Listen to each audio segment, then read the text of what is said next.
Boa noite, amados irmãos, Espírito Santo, Vale de Minas e também parte da Zona da Mata.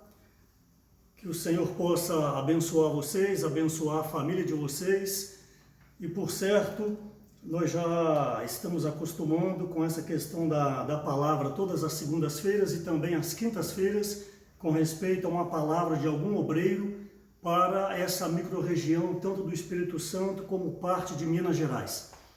E nessa noite, então, eu gostaria de abençoar vocês, abençoar a família de vocês, abençoar o trabalho de vocês, também abençoar o desfrute pleno que o Senhor está dando essa oportunidade para nós termos. Alguns ainda estão nas casas trabalhando, alguns ainda estão na vida normal, secular, mas o importante é que nós possamos reservar um tempo para poder estar dedicando mais à oração e também à palavra, à leitura, à consideração. Então eu inicio encorajando a você para não perder tempo, para, como nunca, ter uma intimidade maior com o Senhor, porque a nossa vida física ela vai passar, mas a vida espiritual é que vai permanecer até a volta do Senhor. Então, todas as segundas-feiras e também às quintas-feiras, algum obreiro está transmitindo uma palavra, e também nós, no sábado e domingo, temos ouvido os irmãos Pedro, irmão Esdra, e também algumas localidades como Governador Valadares, Carlos Chagas, Cariacica, Vitória, Cachoeira de Itapemirim, Conceição do Castelo. Algumas dessas cidades estão transmitindo também as palavras sexta-feira à noite ou até mesmo domingo à noite. O que não podemos é deixar de compartilhar, mesmo que seja um tempo pequeno, que vocês, líderes, vocês possam dar uma palavra à igreja na sua localidade. Gostaria de encorajar Guarapari, ontem eu falei com os irmãos responsáveis, também encorajo a Marataízes. Quem tiver um mínimo de tato da mídia, ou também pode pedir ajuda, pelo menos uma palavra para a igreja. Eu acho que vocês, líderes, não devem se omitir nessas questões de transmitir para a igreja na localidade a segurança de um líder, a segurança de um pai, a segurança do amor fraternal. Então quero encorajar vocês também, as igrejas que ainda não estão tendo transmissão, que vocês possam pedir ajuda para, quem sabe, numa sexta-feira à noite, vocês darem uma palavrinha de 10 a 15 minutos, pelo menos, para a igreja. Então hoje eu vou ruminar, ruminar quer dizer revisar, porque tem alguns irmãos assistindo, por certo, que não congregam conosco. Tenho muitos amigos até fora do estado, como Rio de Janeiro e também outras cidades de Minas Gerais e do Espírito Santo, que não congregam conosco, mas que têm apreço pela palavra. Então, esse termo ruminar quer dizer revisar. Então, nós vamos revisar hoje alguns pontos do que nós ouvimos no domingo pela manhã. Eu não estou aqui com o intuito de fazer uma revisão geral, apenas uma revisão de alguns pontos. Vale lembrar que desde o semestre passado, e mais especial de fevereiro para cá, a partir da conferência em Sumaré, São Paulo, nós estamos vendo o livro de 2 Coríntios. O ano passado, o nosso foco nessa epístola de Paulo aos Coríntios foi com respeito ao ministério da nova aliança. E de fevereiro para cá, nesse semestre, nós estamos vendo a pessoa do ministro da nova aliança. Então, o ministério é o plano, o ministério é o propósito, o ministério é o encargo, a comissão, o planejamento que Deus deu aos ministros. Agora, o ministro é a pessoa. Por mais importante que seja o ministério, se não tiver a pessoa do ministro, não resolve o problema e a necessidade de Deus. Portanto, a palavra diz que todos nós, cristãos neotestamentários, nós que vivemos nessa era, nós que vivemos, estamos debaixo do ministério da nova aliança, todos nós já fomos comissionados por Deus, e também a palavra diz na segunda epístola que nós já fomos ungidos por Deus.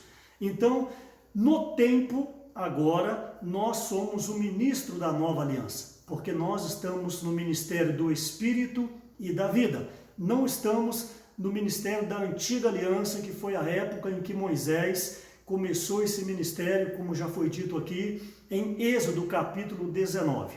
Mas, por um lado, por mais que você seja um ministro, mas por outro lado, isso não resolve ainda a necessidade de Deus. Deus quer ver como você, como ministro, você, minha irmã, como uma ministra de Deus, como tem sido o seu andar nessa terra.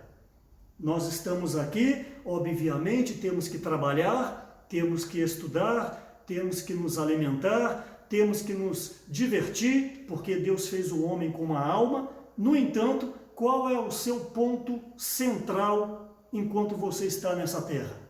Será que de fato você crê que haverá um julgamento, como está escrito em 2 Coríntios 5,10?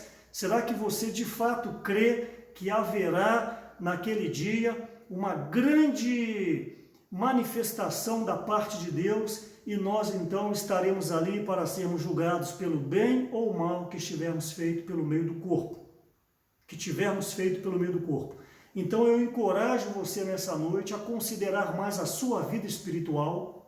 Eu encorajo você que aí é um jovem que está se dedicando aos estudos, se dedicando ao trabalho, isso é louvável, isso é aplausível, mas que você também possa investir na sua vida espiritual. Você tem 24 horas num dia, você tem 30 dias no mês e você tem 365 dias no ano. Qual o percentual que você tem dedicado ao Senhor? Então eu gostaria que desde já você fizesse um exame de consciência. Não adianta você tentar camuflar uma consagração diária ao Senhor por algo que você pode fazer por Deus. Estou me referindo, talvez, você não se dedica à consagração, mas depois você quer fazer coisas para Deus para ludibriar aquela falta da sua presença e comunhão íntima com o Senhor. Como, por exemplo, Caim e Abel. Caim matou Abel, nós sabemos disso. Caim, a palavra diz em Gênesis capítulo 4, que Deus não aceitou a obra, a pessoa de Caim. E o resultado é que Deus não aceitou a sua obra. Ao passo que Deus aceitou Abel e a sua obra. Então gostaria de deixar claro que primeiro vem a pessoa, depois vem as obras. Deus não está preocupado com o que você pode fazer por Ele. Deus está preocupado se a sua pessoa pertence a Ele, se o seu coração pertence a Ele. Portanto, nessa noite, abra bem os seus olhos, que o que Deus quer é a sua pessoa. Deus não quer que você faça coisas para Ele. Por outro lado, obviamente, se a sua pessoa é do Senhor, tudo que você tem pertence ao Senhor. Então, a nossa porção é o Senhor, como está no livro de Lamentações, capítulo 3. Mas a palavra diz em Deuteronômio, capítulo 32, que a porção do Senhor é o seu povo. Então, é muito belo, é muito nobre você falar que Deus é a minha porção, é a sua porção, é a nossa porção. Mas Deus também está falando que nós somos a porção dele. Deuteronômio capítulo 32. Então, isso é uma mão dupla. Nós e Deus, Deus e nós. Por que eu estou dando essa introdução? Porque hoje vamos falar um pouco sobre Hebreus, onde fala que o nosso Senhor Jesus se tornou o sumo sacerdote, segundo a ordem de Melquisedeque, e também ele tem a realeza. É o que nós vimos domingo pela manhã. Ter a realeza refere-se a Jesus ser rei. Então o nosso Senhor é sacerdote e o nosso Senhor é rei.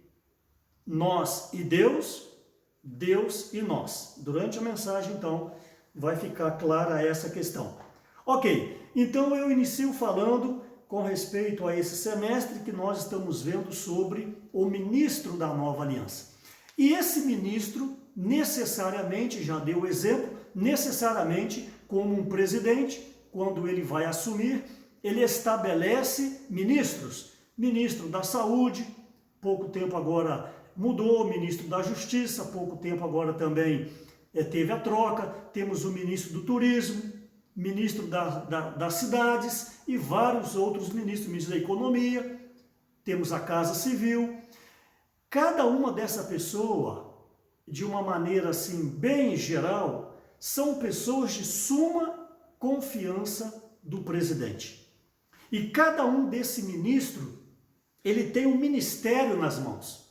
Ele precisa então apresentar ao presidente projetos, ele precisa acompanhar essa parte do país para poder desenvolver, tudo visando a população. Isso é na teoria.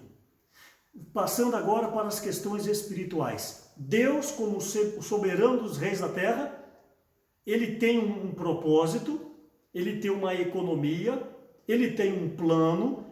Para os leigos na Bíblia, isso quer dizer qual é a comissão de Deus para o homem. Nós sabemos que o homem foi criado do pó da terra para um propósito. Eu, infelizmente, não tenho tempo agora para abrir essas questões. Mas você, meu amado irmão, minha amada irmã, convidado, amigo, você não foi criado de uma maneira aleatória para viver aqui 80, 90, 100 anos, morrer e acabou. Não, Deus tem um propósito na sua vida.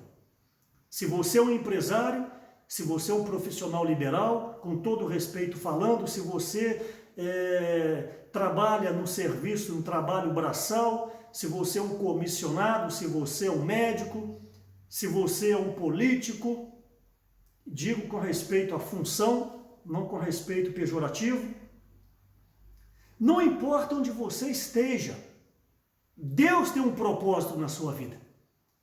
E o raio de ação que você está, se você é uma costureira, se você é uma médica, se você é uma dentista, se você é um pedreiro, Deus tem uma comissão na sua vida. Esse emprego, essa ocupação, esse trabalho é para a subsistência humana, para você suprir as suas necessidades. Mas muito mais do que isso vai além. Deus tem uma comissão na sua vida, que é você expressar o reino de Deus às pessoas, ao seu raio de ação. Por quê? Porque você foi chamado por Deus. Por quê? Porque você é um ministro de Deus. Você é uma ministra de Deus. Portanto, nós devemos andar nessa terra com os olhos nos céus. Nós não podemos perder mais tempo. Nós que cremos no Senhor Jesus, nós cremos na Trindade, o Pai, o Filho e o Espírito Santo, cremos em Jesus, homem que morreu na cruz por nós, derramando o seu sangue, nós precisamos expressar esse Senhor. Então, como um ministro, essa visão panorâmica, esse plano de Deus, esse propósito de Deus, precisa estar claro na nossa mente e no nosso coração. Bom, uma vez que nós temos essa visão panorâmica, nós então podemos agora enxergar o plano macroeconômico de Deus que está revelado no livro de João, capítulos 14 a capítulo 17. Esses capítulos, em toda a Bíblia, em todos os 66 livros, em todos os capítulos e versículos, esses capítulos de 14 a 17 do livro de João, eles abrem para nós toda a economia de Deus, todo o plano eterno de Deus. Por isso que eu encorajo vocês a entrarem nesses versículos. O livro de João é um livro muito e muito profundo, onde, por um lado, a leitura dele é agradável. Por isso que a grande maioria, quando vai indicar a leitura da Bíblia para alguém, fala, começa por João. De fato, é uma leitura muito agradável. Mas, com toda certeza, a maioria, ou todos que leem logo de início, não entende o que está por detrás daquelas letras. Em especial, repito, capítulos 14 a 17, onde revela todo o plano eterno de Deus. Deus deseja, a partir deste homem, trabalhar neste homem para que esse homem nessa terra seja saturado de Deus e esse homem então possa um dia adentrar a glória de Deus. Isso está revelado no livro de João, capítulo 17, versículos 4 e 5. Mas todo o contexto a partir do capítulo 14 mostra isso para nós. Então João é um livro muito profundo que nós temos que pedir graças ao Senhor para poder entender essas palavras. E agora nós temos o livro de Hebreus. Por um lado, João, ele abre o plano macroeconômico, ou seja, é como se você pegasse um helicóptero e você então, acima de uma cidade, elevasse a 3.000 pés. Então, de cima, você consegue enxergar a parte territorial do município daquela cidade. Isso é uma visão macro. Você de cima, você enxerga melhor o que está embaixo. Como um prédio de 15, 20, 30 andares. É uma visão macro. Eu, por exemplo, eu tenho um apartamento aí em Vila Velha, no bairro Santo Inês, moro no 10º andar e ali eu tenho uma visão de toda a orla de Vila Velha, enxergando a orla da praia Itaparica. Você enxerga desde o bairro Jockey, quem mora em Vila Velha, até a Praia da Costa, a terceira ponte. Por quê? É uma visão macro. Por quê? Porque eu estou no 10º andar. Mas se eu estivesse no 1º andar, não daria para mim ter essa visão. Então João 14, 15, 16 e 17 lhe dá uma visão macro do plano eterno de Deus. Porém, não adianta você ter uma visão apenas macro. Como também um exemplo que eu gosto de dar é você pegar uma planta. Eu não tenho em mãos aqui uma planta, mas quando você pega uma planta de uma casa, você quer fazer uma casa, ou você vai construir um apartamento, e você então pega a planta e você olha e você vê a cozinha, a área de serviço, o banheiro, você vê a área social. É muito bela aquela planta. Você começa então a viajar, você começa então a imaginar-se dentro daquele ambiente. Essa planta é a visão macro. Ela é agradável, mas ela não é prática. Quando você estiver com fome, não adianta você olhar aquela cozinha na planta. Você precisa de uma cozinha física. Quando você estiver cansado, não adianta você olhar aquele quarto na planta. Você precisa de um quarto físico. Aí entra o livro de Hebreus. Jesus é o Senhor. O livro de Hebreus, ele mostra para nós a visão micro do plano eterno de Deus, uma visão micro da economia de Deus. Quando eu digo visão micro, isso não é em questão de importância. De repente você acha, porque a palavra macro quer dizer mais e micro quer dizer menos, de repente você imagina então que essa visão macro é superior à visão micro. Essas duas visões fazem parte de um todo. É uma única coisa. João dá a visão macro, como que vai ser a eternidade. Como que vai ser o caminho do homem até ser inserido em Deus. Como capítulo 17, como eu disse, versículos 4 e 5. É uma visão macro. Mas Hebreus mostra para você os trâmites, o caminho, a maneira que você precisa viver hoje para adentrar na realidade de João 14 a 17. Então a planta da casa está nas suas mãos. Ok, mas agora já temos a visão, sabemos como vai ficar, eu preciso então agora de contratar uma empresa, eu preciso agora de um mestre de obra, eu preciso de um pedreiro, eu preciso das ferramentas, a pá, a enxada, o enxadão, a colher, eu preciso dos itens, os materiais, o cimento, os vergalhões, as lajotas, o cal. Então, isso que Hebreus mostra para nós como cristãos neotestamentários, como ministro de uma nova aliança. Então você precisa adentrar o livro de Hebreus. E o livro de Hebreus, ele é muito profundo, como o próprio escritor que julga-se ser Paulo fala que ele tem muitas coisas para nos dizer, mas nós ainda somos crianças. Precisamos ainda de leite espiritual, que nós não conseguimos ainda comer comida sólida. Então Paulo, provavelmente quem escreveu Hebreus, ele tinha muito encargo no coração, mas ele tinha preocupação se os leitores entendiam o que ele estava dizendo, como o irmão Pedro disse no domingo pela manhã, que ele estava cheio de encargo, mas a preocupação dele é se ele estava conseguindo dar a entender para os ouvintes. Então, a minha função aqui hoje, a função dos obreiros, nas segundas e quintas-feiras, é mastigar essa palavra, me permita esse termo, mastigar, triturar, se constituir dessa palavra, para que essa palavra possa chegar na sua casa, alcançar a sua necessidade, a necessidade do seu grupo familiar, a necessidade do seu lar, a necessidade do seu trabalho, a necessidade do seu relacionamento na igreja. Então a nossa função de um ministro aqui é fazer com que essa palavra seja triturada para que ela possa então ser absorvida nos corações de todos vocês. Então a nossa função não é fácil.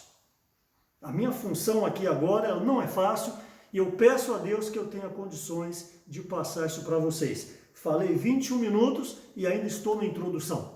Ok, então toda essa visão nós precisamos ganhar aqui no livro de Hebreus. Bom, o livro de Hebreus, ele é levado adiante por meio dessa visão micro a partir de Jesus ressuscitado.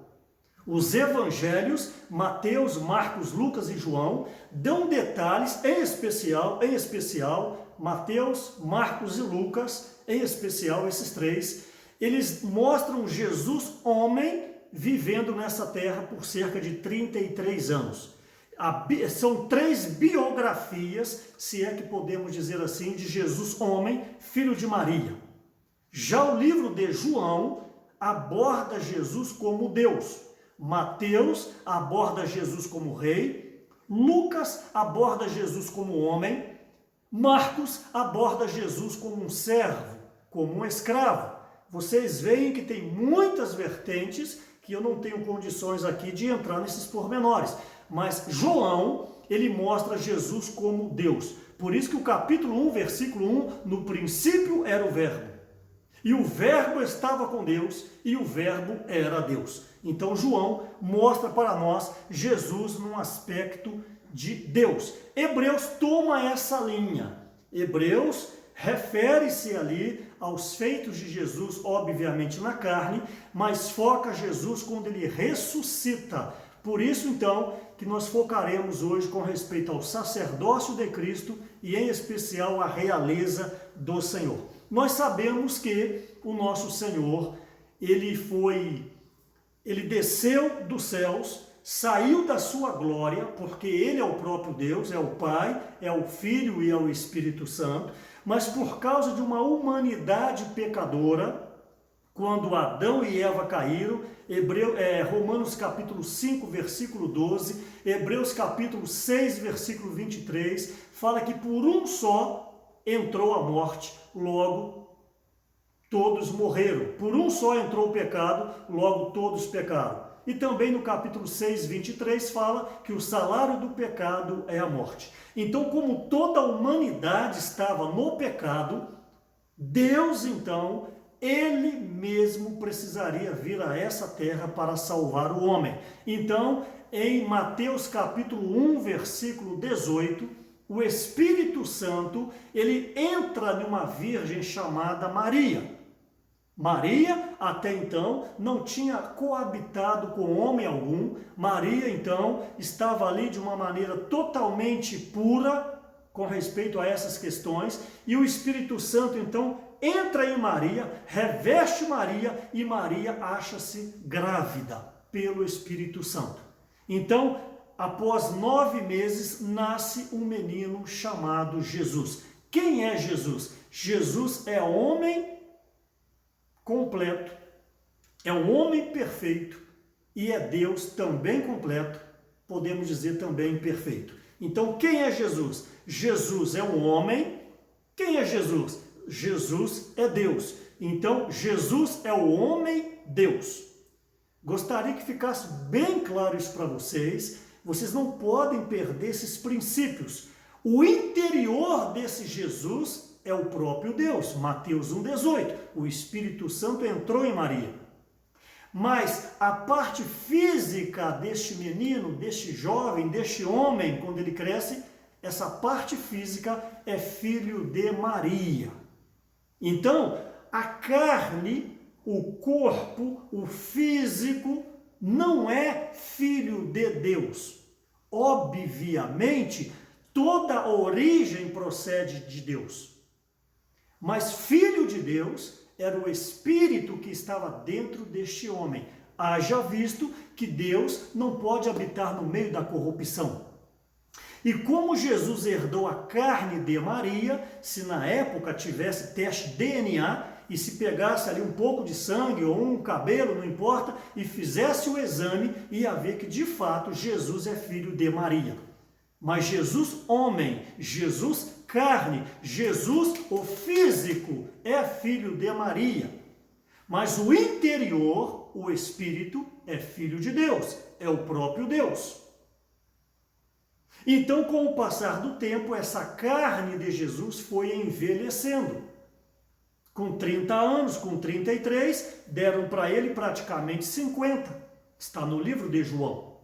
E se ele não morresse com 30, ele ia ter cabelos brancos. Eu estou aplicando, por favor, ele poderia ficar calvo. Por quê? Porque a parte humana ia envelhecendo, porque essa parte humana veio de Maria e Maria procede dessa terra, como eu e como você.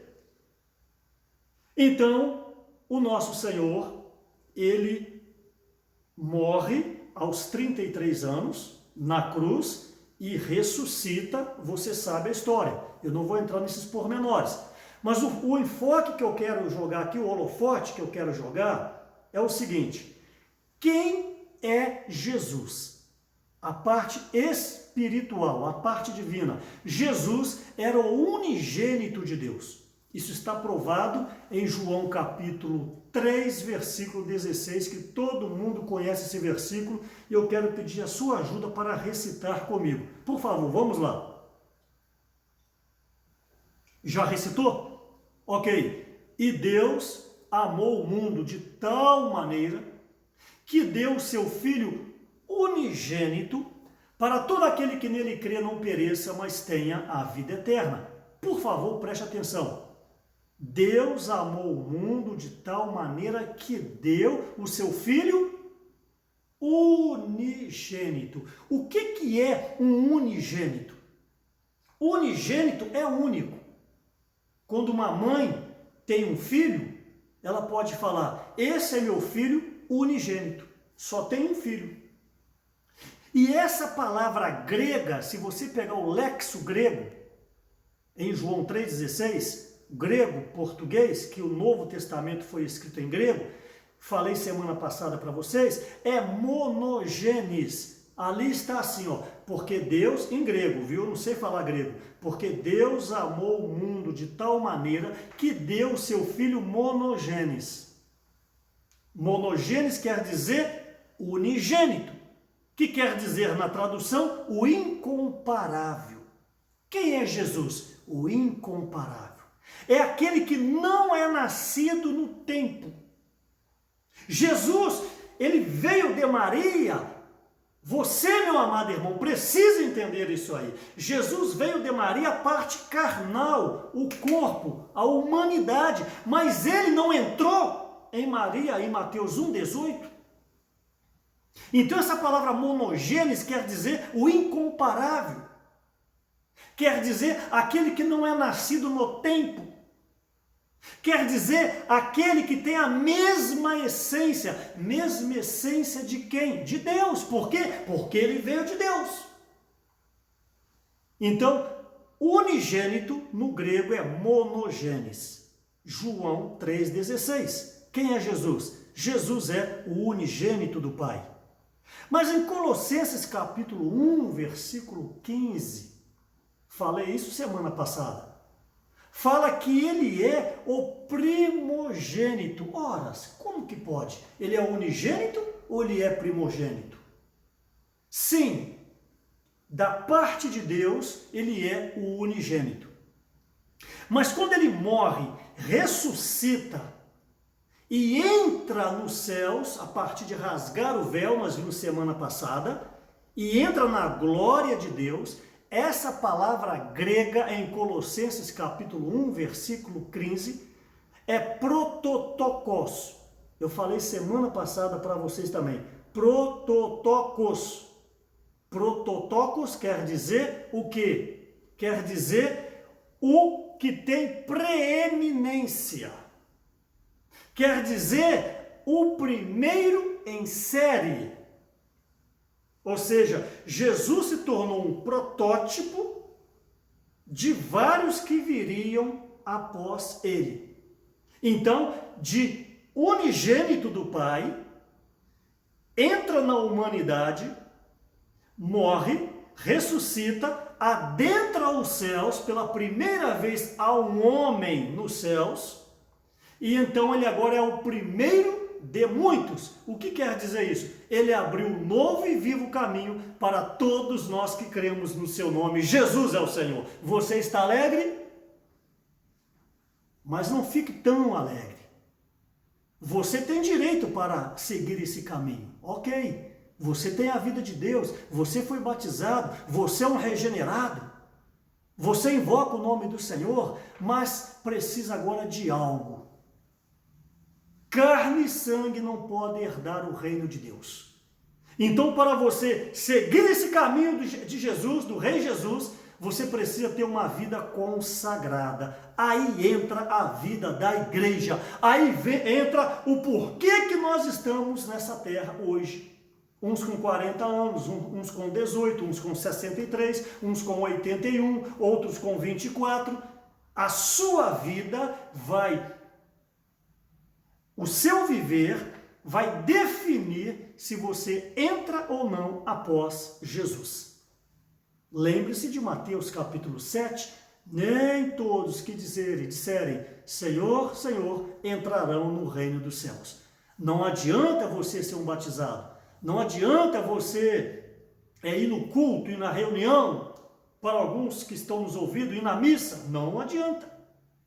Isso faz parte, mas não é o resultado final. Você precisa ter uma vida consagrada, uma vida santificada, uma vida que busca a luz do Senhor, uma vida que busca a palavra da verdade, uma vida de busca de oração, de busca de leitura, de negar a si mesmo, uma vida esvaziada, humilde e simples.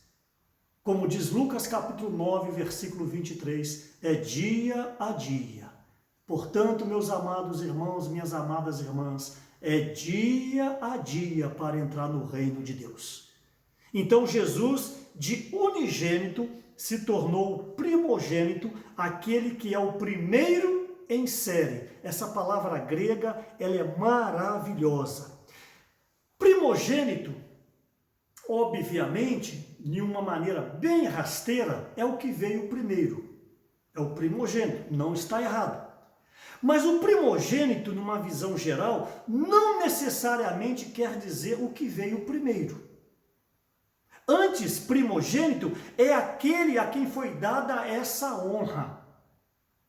Por exemplo, se você pegar o livro de Êxodo, capítulo 4, eu não vou ler, você pode anotar, Êxodo, capítulo 4, versículo 22, ali fala, por boca de Deus, falando ali por meio de Moisés, a mão de Deus, Israel é meu primogênito. Êxodo capítulo 4, versículo 22. Ora, Israel não foi o primeiro povo. Antes de Israel, havia muitos e muitos e muitos povos. os acádios, os próprios egípcios, todo esse povo, eles vieram antes do povo judeu. Os sumérios é um dos povos mais antigos que tem registro. Por que então que em Êxodo 4, 22 fala que Israel é o meu primogênito? Então você observa que não necessariamente primogênito é o que veio primeiro. Sim, ao pé da letra, o primogênito é o primeiro. Mas primogênito na visão bíblica é aquele a quem Deus deu a honra. Então, Deus deu essa honra para os judeus. Repito, os egípcios eram mais antigos, os sumérios, os acádios eram povos com milênios antes de Israel. Também, se você pegar o livro de Salmo 89, versículo 27, Salmos 89, 27, ali fala que Davi é o primogênito. Mas Davi foi o 8º filho de Jessé. Mas a quem Deus deu a honra na casa de Jessé? Foi Davi. Lembra que em 1 Samuel, quando Samuel foi à casa de Jessé para ungir um rei no lugar de Saul, passou o primeiro filho, passou o segundo, passaram todos eles, e Deus falou, ainda não são esses. Então, aquilo inculcou Samuel. Samuel falou, ô Jessé, acabaram seus filhos? Aí Jessé falou, não, tem um mais moço, não, então ninguém vai jantar aqui sem ele na presença da mesa, ele presente na mesa. Então, quando ele chega, o Espírito Santo fala, é este. Então Samuel ungiu Davi. Então Salmos 89, 27 fala que Davi é o primogênito. Mas Davi era o primogênito? Literalmente falando? Não. Então, primogênito é aquele que recebeu uma honra. Quem é você, meu amado irmão? Você é o primogênito de Deus. Jesus é o Senhor. Por quê? Porque você tem a primogenitura. Claro que você não é o primogênito porque é o primeiro. O primogênito é o Senhor Jesus. Eu falei agora, mas por você ter o direito à primogenitura, que é a vida da igreja, que é o Espírito Santo dado a você, que é o viver normal da igreja dado a você, que é a nossa família da fé dada a você, a irmandade, você tem que se considerar nessa noite, meu irmão, minha irmã, um primogênito de Deus, e o primogênito é aquele a quem dá honra. Você precisa ser agradecido a Deus todos os dias. Obrigado, Senhor Jesus, por tal honra de poder servir ao Senhor. Sim, meus irmãos, quando olhamos para a esquerda ou para a direita, os problemas estão aí. Problema no trabalho, problema com dívida, problema com o esposo, problema com a esposa, problema com o filho, problema com o vizinho, mas você tem a primogenitura. E o Senhor, quando lhe chamou, não lhe prometeu um mar de rosas. Quando o Senhor te chamou, Ele não disse que você não teria problema. Por isso que essas visões, esses programas de televisão que diz pare de sofrer, isso é bobagem, isso é mentira, isso é heresia. A palavra diz por boca de Paulo em Filipenses, foi dado a nós a graça de padecermos com Cristo. E não somente de crer nele. Então, quando você crê em Jesus, o vitupério de Jesus também vem sobre você. Por isso que ele diz, no mundo passais por aflições. Mas tendes bom ânimo, falem comigo, mas tendes bom ânimo, falem comigo, mas tendes bom ânimo. Porque eu venci o mundo. Quem vence o mundo é a fé, e a fé não é um amontoado de doutrinas. A fé é o desfrute pleno do Senhor Jesus diariamente, por meio da oração, por meio da palavra e por meio da interação, por meio da comunhão com os nossos irmãos. Não adianta, meu amado irmão, você falar que vive a vida da igreja em casa. Eu não me refiro a esse período de pandemia. Eu me refiro à vida normal da igreja. Você tem que amar as reuniões. Você tem que amar estar com os irmãos, porque é a sua família. Então, nós vemos aqui que o nosso Senhor Jesus, ele dá a primogenitura como honra para as pessoas. Ok? Jesus foi feito primogênito, como eu falei há pouco, na ressurreição. Eu gostaria que vocês lessem comigo Romanos, capítulo 8, versículo 29. Estou dizendo que Jesus se tornou primogênito. A minha maneira de falar a palavra é focar bastante nos pontos, porque eu preciso que você absorva. Depois do final de uma mensagem dessa, você tem que ter em mãos, no aspecto espiritual, você tem que ter em mãos pelo menos uns 10 pontos para você ruminar. Não pode acabar uma mensagem e alguém perguntar, fala alguma coisa, você não tem nada para falar. Você tem que ir juntando os pontos que estão sendo falados aqui. Para falar uma mensagem dessa é muita oração, é muito labor, é muita dependência do Senhor, é clamar, Senhor, o que eu devo falar para a micro-região do Espírito Santo e parte de Minas. Não é uma palavra qualquer que está sendo falada aqui. É uma palavra para dar direção à sua igreja, para dar direção à sua família, para dar direção a você pessoalmente no desfrute de Cristo. Então, de unigênito do Pai, o único, ele se torna o primogênito, o primeiro de uma série, por amor ao homem. Então, é Romanos capítulo 8, versículo 29, por favor, preste atenção, diz, porquanto, ao que de antemão conheceu, também os predestinou para serem conformes à imagem de seu Filho, a fim de que seja o primogênito entre muitos irmãos. Aleluia! Você não está alegre com isso? O primogênito entre muitos irmãos. E esses irmãos, obviamente, você faz parte. Quando foi então que Jesus se tornou de unigênito para o primogênito? Quando ele introduziu aos céus por meio da ressurreição. Vimos isso em mensagens passadas e eu não vou e não posso gastar tempo sobre isso agora. O Senhor Jesus, quando ele ultrapassou o véu, quando ele adentrou os céus, isso diz respeito que ele entrou em outra dimensão. Ele voltou à dimensão da qual ele havia vindo. Você consegue compreender isso?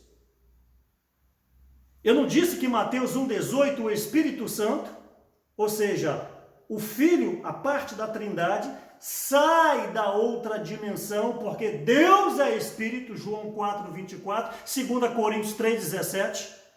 Deus é Espírito. Então, esse Jesus, a parte da Trindade, o Filho, Jesus sai. Irmãos, eu estou muito assim, impulsionado com essa palavra. Como que eu gostaria que vocês entendessem e tocassem o que está dentro de mim para passar essa palavra? Porque isso é algo grandioso. Então esse Deus sai da dimensão dele, entra no tempo em Maria. Então você não pode ficar me falando por aí que Maria é mãe de Deus. Maria é mãe de Jesus, homem.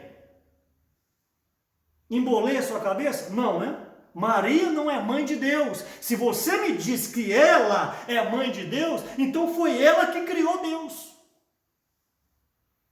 E eu estou mostrando para vocês que Deus, no Filho, sai da sua dimensão, entra no tempo em Maria, e Maria dá luz a um homem, um filho, né? Um homem Jesus. Jesus é filho de Maria, ok?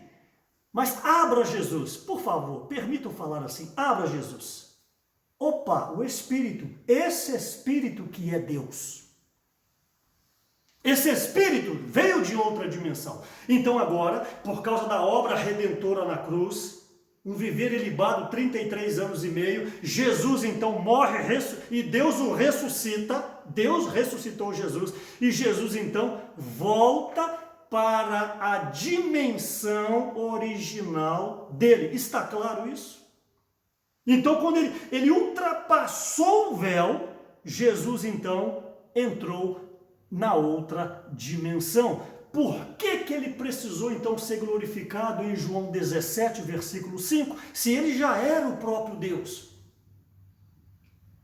Ele precisou ser glorificado porque ele estava agora revestido da humanidade nascida de Maria. Então, por ele ter vivido uma vida sem pecado, o seu corpo, após a ressurreição, foi transfigurado e ele então adentra os céus e foi glorificado. Quem que foi glorificado? A parte de Maria, a parte nascida de Maria, que já estava no corpo transfigurado da ressurreição. Por isso que ele precisou ser glorificado, porque agora ele leva aos céus a humanidade, porque antes ele era só o Espírito. Está claro isso? Essa palavra precisa chegar no seu grupo familiar, essa palavra você precisa tatear essa palavra é muito profunda. Então Jesus foi glorificado porque ele levava com ele o elemento da humanidade. Ok? Quando Jesus, falei 46 minutos, quando Jesus rompeu o véu, esse véu, para você, meu irmão, que não tem tanta habilidade com a Bíblia, esse véu é uma tipologia.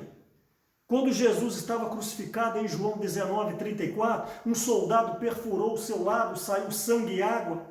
Não vou detalhar isso agora.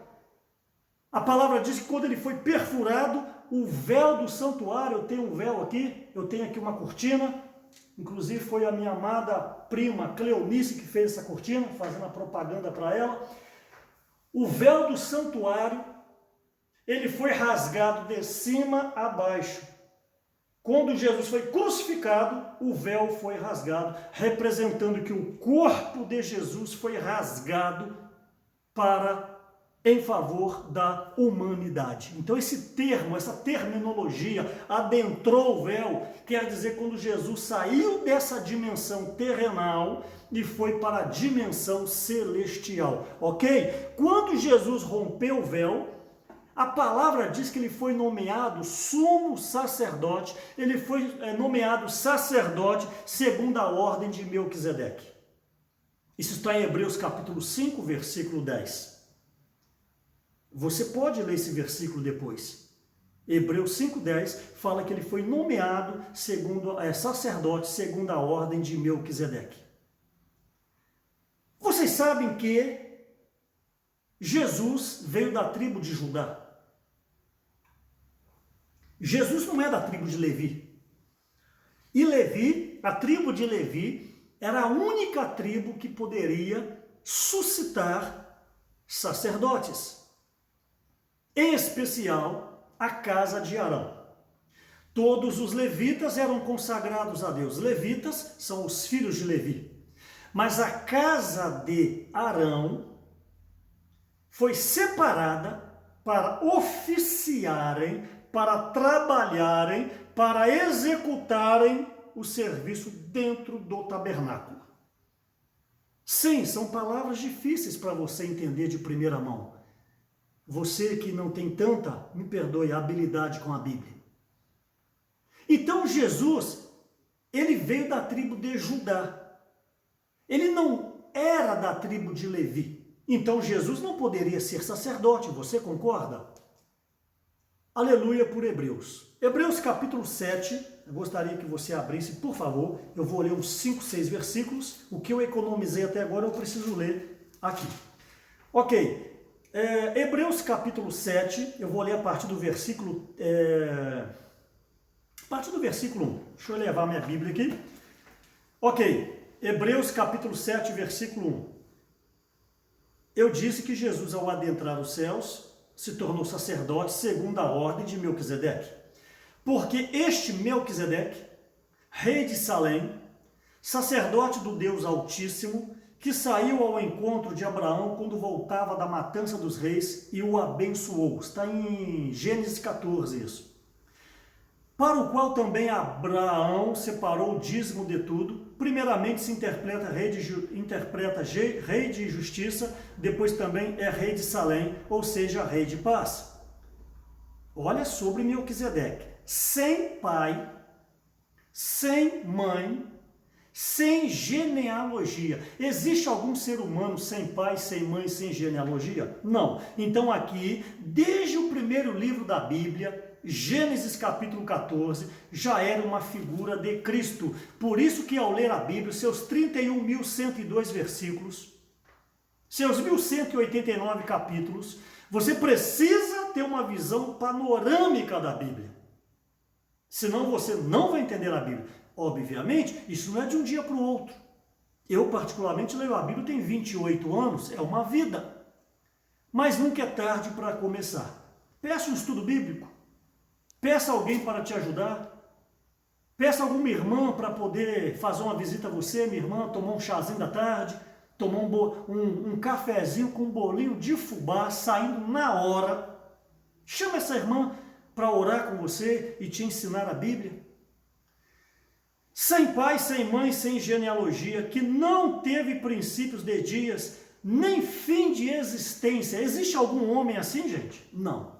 Então aqui está se referindo ao próprio Senhor Jesus. Agora está começando a ficar claro porque que era sacerdote segundo a ordem de Melquisedeque. Não era segundo a ordem de Arão. Porque o sumo sacerdote no Antigo Testamento era Arão. Então, quando alguém se tornava um sacerdote, era segundo a ordem de Arão. Me permita, da linhagem de Arão. Mas Jesus não se tornou um sacerdote segundo a ordem de Arão, porque Arão é um levita. E Jesus era um da tribo de Judá. Eu vou adiantar aqui, vou voltar, o capítulo 8, versículo 4, olha o que diz de Hebreus. Ora, se Jesus estivesse na terra, isso depois da ressurreição, nem mesmo sacerdote seria. Claro que não, ele não era da tribo de Levi, ele era da tribo de Judá. Então se ele estivesse na terra, Hebreus 8,4, nem mesmo sacerdote seria, visto existirem aqueles que oferecem os dons segundo a lei, que era Arão. Voltando para 7, versículo 3. Entretanto, feito semelhante ao Filho de Deus, falando de Melquisedeque, permanece sacerdote perpetuamente. Considerai, pois, como era grande esse a quem Abraão, o patriarca, pagou o dízimo, tirando dos melhores despojos. Eu não preciso falar nada, né? Dízimo, o melhor dos despojos. Será que o dízimo na sua igreja caiu? Sim. Não estamos indiferentes à questão da pandemia, irmãos comissionados, irmãos empresários, que as empresas estão fechadas, os comércios estão fechados. Fiquem em paz, Jesus é o Senhor. Mas eu estou chamando a atenção aqui a você que não teve nenhuma perca financeira, a você que não deixou de receber o seu salário, a você que não deixou de trabalhar. Será que você tem dado dízimo ou você vai usar folha de figueira porque o local está fechado? Entre em contato com a liderança da sua igreja, nós já orientamos a toda a microrregião. Ou você faz o depósito via banco, transferência celular, ou liga para o irmão líder do seu GF para ele passar na sua casa, pegar o dízimo, você coloca no envelopinho lacrado. Esse irmão vai recolher o seu dízimo, vai levar para o local de reunião, colocar no gasofilácio, depois a liderança vai abrir, ninguém vai saber de quem que é o envelope. Mas o que você não pode, você que não teve dano financeiro, é ficar sem dar o dízimo. A você que teve dano financeiro, fique em paz. Não há cobrança, não há julgamento. E também eu não estou aqui jogando peso em ninguém, só estou dando uma visão panorâmica para te ajudar, porque dizima quem está em comunhão com o Senhor. Dízimo é o resultado do desfrute de Cristo. Ficou claro isso? Ok? Entretanto, aquele cuja genealogia não se inclui entre eles, Melquisedeque não tinha genealogia terrenal, entre eles, recebeu o dízimo de Abraão e abençoou aquele que tinha promessa. Melquisedeque abençoou Abraão. Quem foi Abraão? Pai da fé. Quem foi Abraão? O maior da época dele. Mas preste atenção, evidentemente, Hebreus 7,7, evidentemente, é fora de qualquer dúvida que o inferior é abençoado pelo superior. Abraão, como homem, era o maior, o pai da fé. Mas aqui diz que alguém superior a ele abençoou ele, foi Melquisedeque. Então esse Melquisedeque não era um homem comum, esse Melquisedeque era o próprio Senhor Jesus. Era um tipo de Jesus no Antigo Testamento. Essa frase, tipo de Jesus, por favor me entenda, estava ali remetendo para o Senhor Jesus no Novo Testamento. Ok, porque, versículo 13, aquele de quem são ditas essas coisas pertence a outra tribo. É que eu falei, tribo de Judá, da qual ninguém prestou serviço ao altar. Então, eu deixei claro aqui com alguns versículos, mas você tem que ler Hebreus 5, 6, 7 e 8.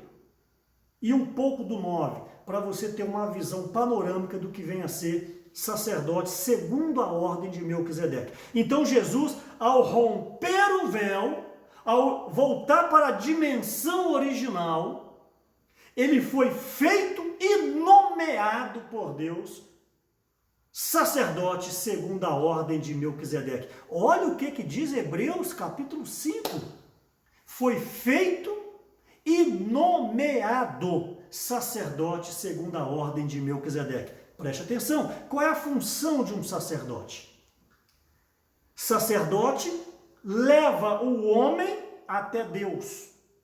Sacerdote, a função dele é levar o homem até Deus. Lembra no Antigo Testamento, ali no átrio, quando tinha o pecador tinha que trazer um animal, e ali o sacerdote ajudava esse pecador a sacrificar o animal, orientava, esse animal então era morto, era esfolado, era queimado, o aroma subia, agradava a Deus. Vocês entendem todo esse aparato. Qual é a função de um sacerdote? Ajudar o pecador a ser levado a reconciliar-se com Deus e a chegar-se à presença de Deus.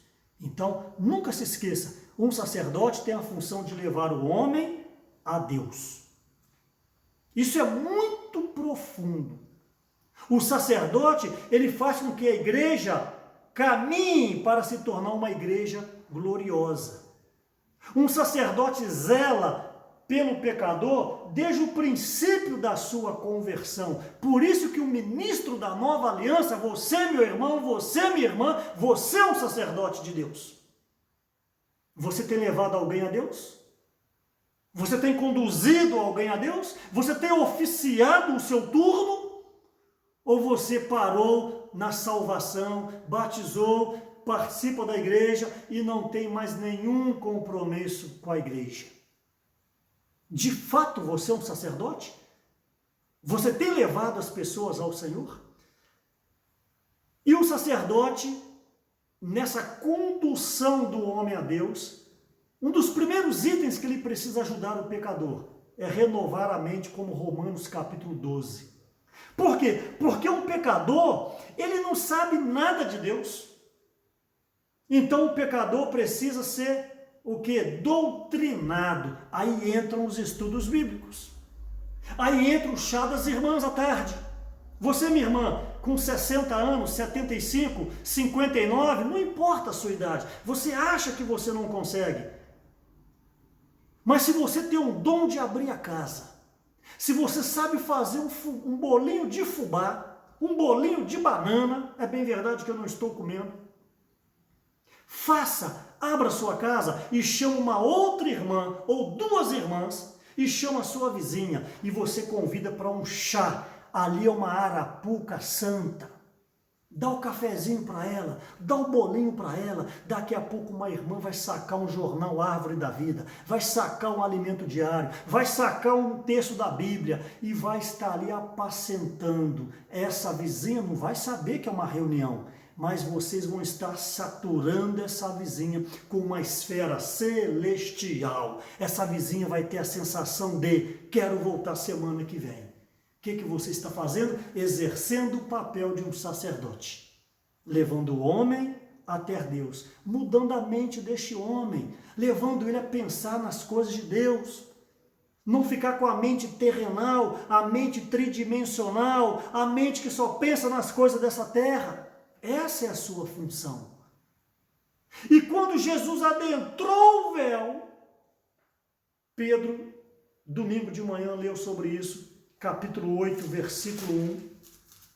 Ora, o essencial das coisas que temos dito é que possuímos tal sumo sacerdote que se assentou à destra do trono da majestade nos céus. Toca nessa palavra, trono, majestade. Trono, majestade diz respeito à realeza. Então, ao adentrar os céus, o Senhor foi feito e nomeado um sumo sacerdote, ok? Essa é a parte que já falamos, que é levar o homem a Deus. Mas Jesus também se tornou rei, trono, realeza. Por isso que foi falado na mensagem a realeza de Cristo. Jesus, ao ultrapassar o véu, voltar para a sua dimensão, ele foi feito Senhor, ele foi feito rei, ele reina, porque ele é da tribo de Judá, Gênesis 49, e da tribo de Judá é de onde saem os reis. Toda a profecia em Gênesis 49 refere-se ao Senhor Jesus. E qual é a função de um rei, eu pergunto a vocês? Se por um lado o sacerdote leva o homem a Deus, o rei traz Deus ao homem. Isso é maravilhoso, isso é fabuloso, irmãos. O sacerdote leva o homem a Deus, leva o pecador que está brigado com Deus, o pecador que não conhece Deus, o pecador que não está reconciliado com Deus. Então o sacerdote ajuda esse pecador, pega no braço desse pecador e o conduz ao Senhor, por meio da pregação do Evangelho. Agora, um rei é aquele que traz Deus ao homem, como o Senhor Jesus fez.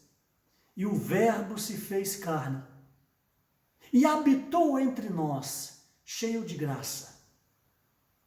Quem é Jesus? O rei. O que ele fez? Trouxe Deus aos homens. Ele trouxe Deus à presença do homem. Eu posso fazer um paralelo ao Evangelho da Graça e ao Evangelho do Reino, se você me permitir.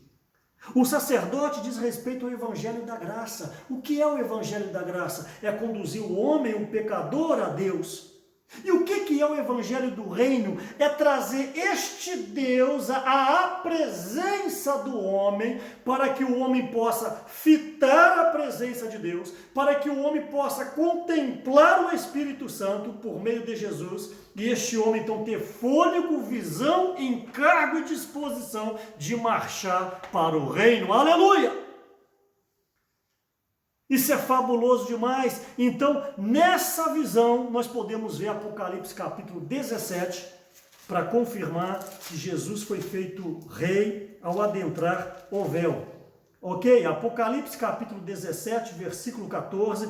Pelejarão eles contra o Cordeiro, e o Cordeiro os vencerá, pois é Senhor dos senhores e Rei dos reis. Vencerão também os chamados eleitos e fiéis que se acham com ele. Quem é o Cordeiro? João 29. Eis o Cordeiro de Deus que tira o pecado do mundo. Cordeiro é Jesus. O Cordeiro os vencerá, pois é Senhor dos senhores e Rei dos reis. Apocalipse capítulo 19, versículo 16. Tem no seu manto e na sua coxa um nome inscrito: Rei dos reis, Senhor dos senhores. Você está satisfeito?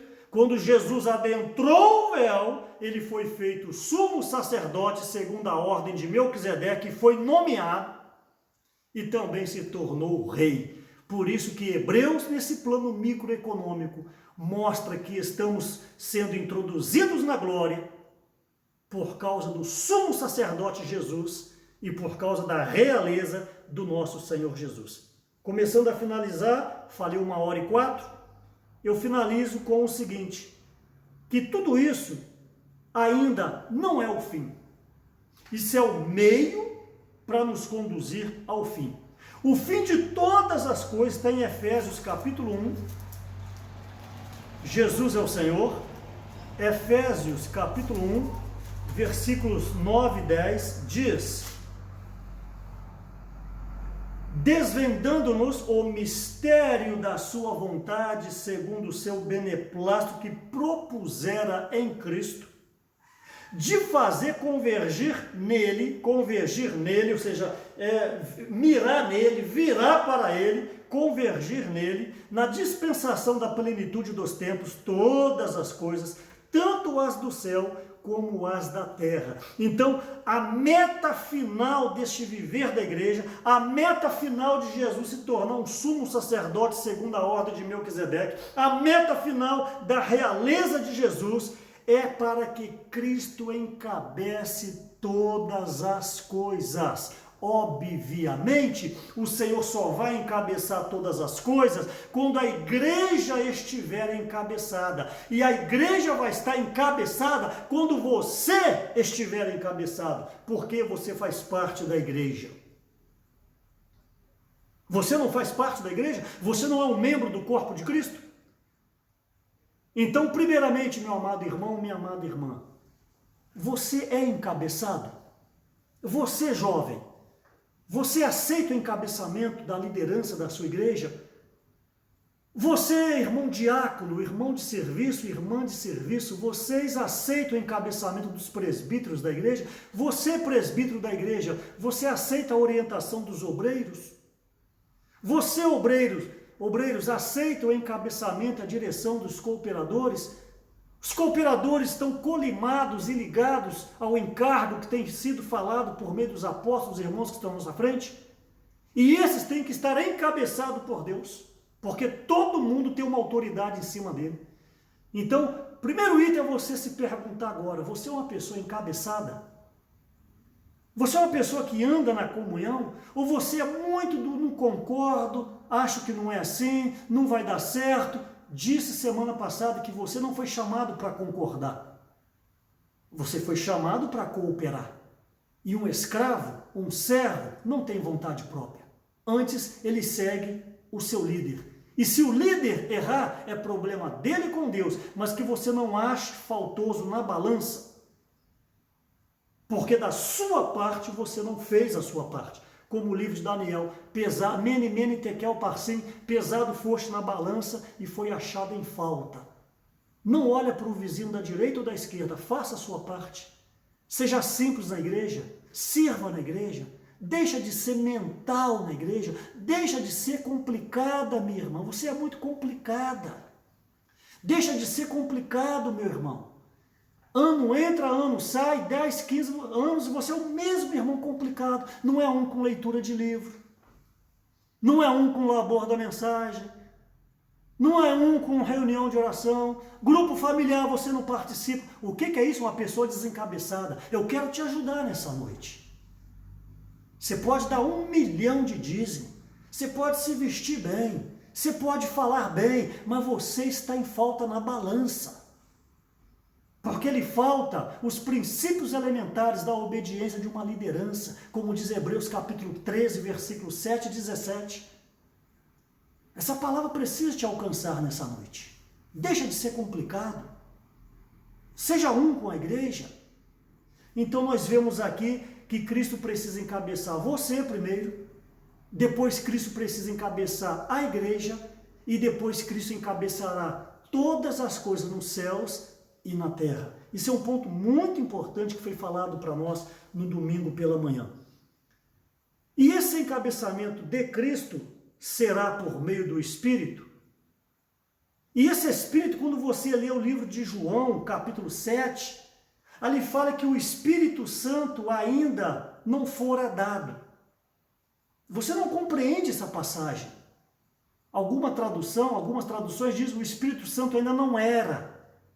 O que vem a ser essa palavra se Jesus em Mateus 1,18, o Espírito Santo entrou em Maria?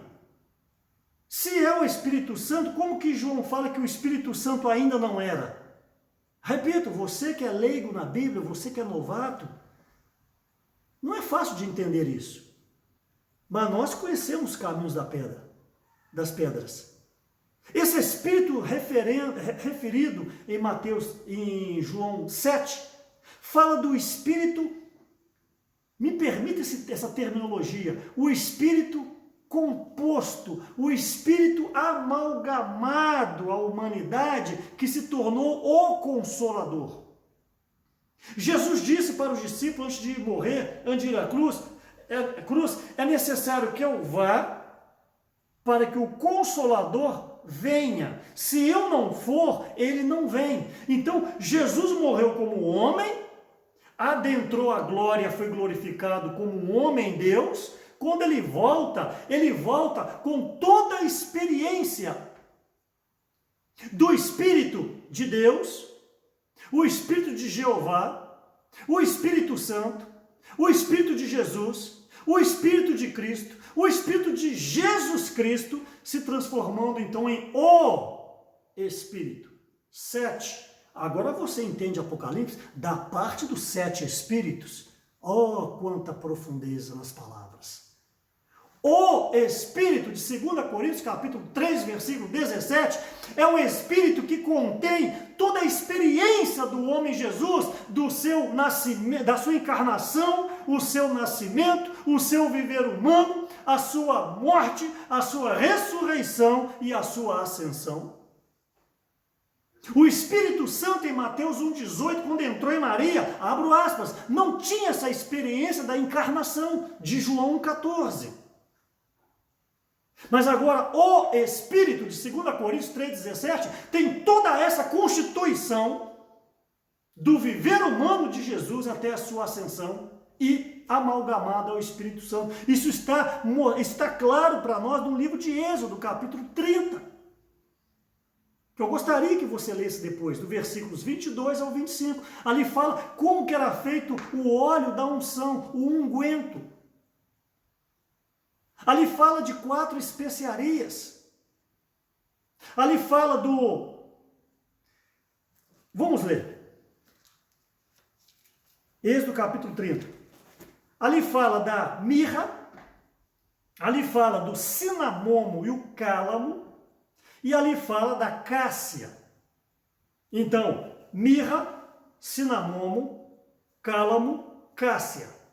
E o 5º item fala do óleo da oliveira. 1 hin é uma medida.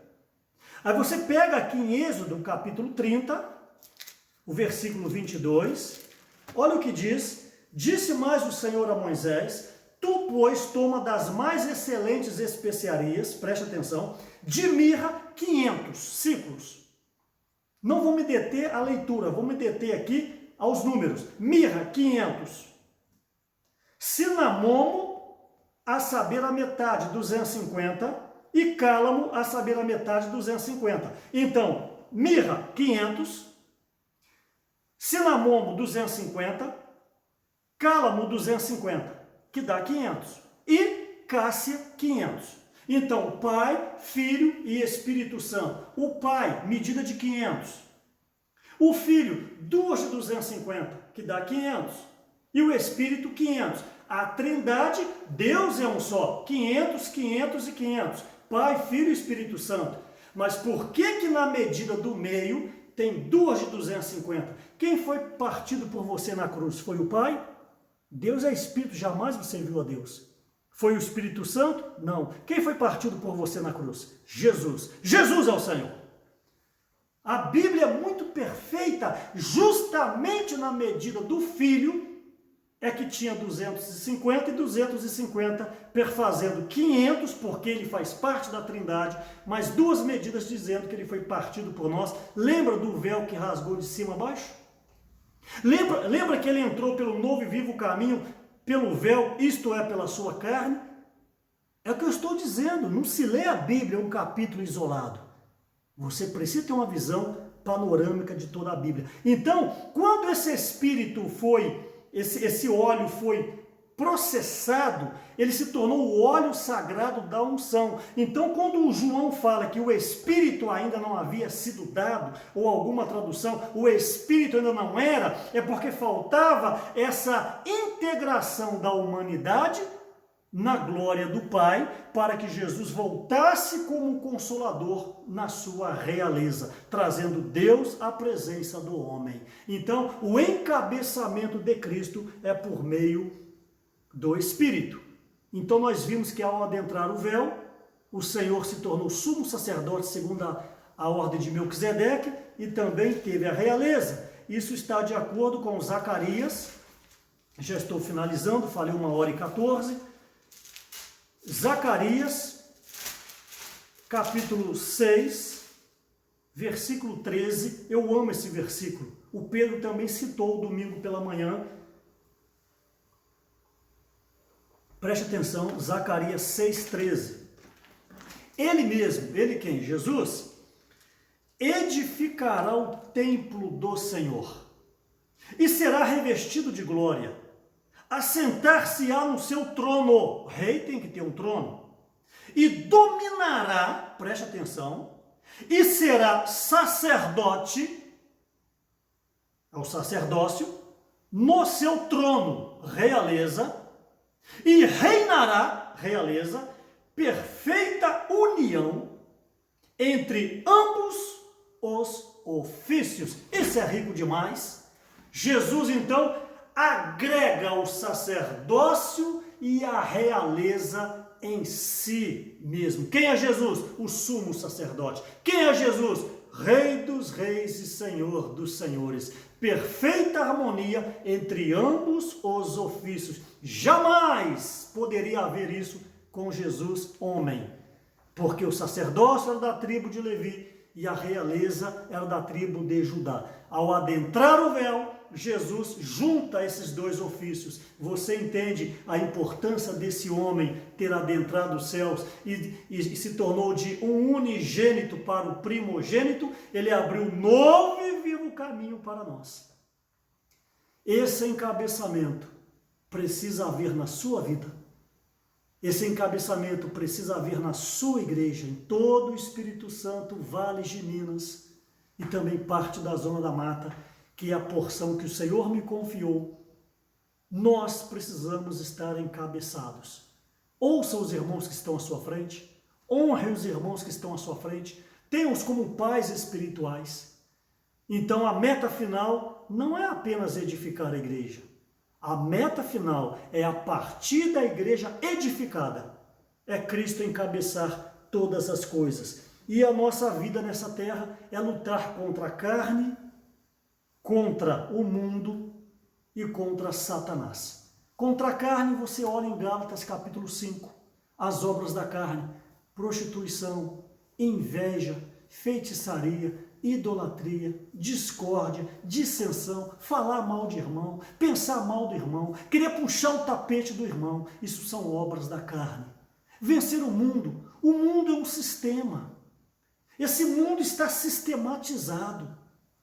Cada período esse mundo lança uma moda, esse período lança algum princípio e você não pode ficar seguindo o mundo. Você tem que ter olhos espirituais para entender o que é o mundanismo. Não necessariamente o mundanismo é pecado, mas o mundanismo vai te introduzir à morte.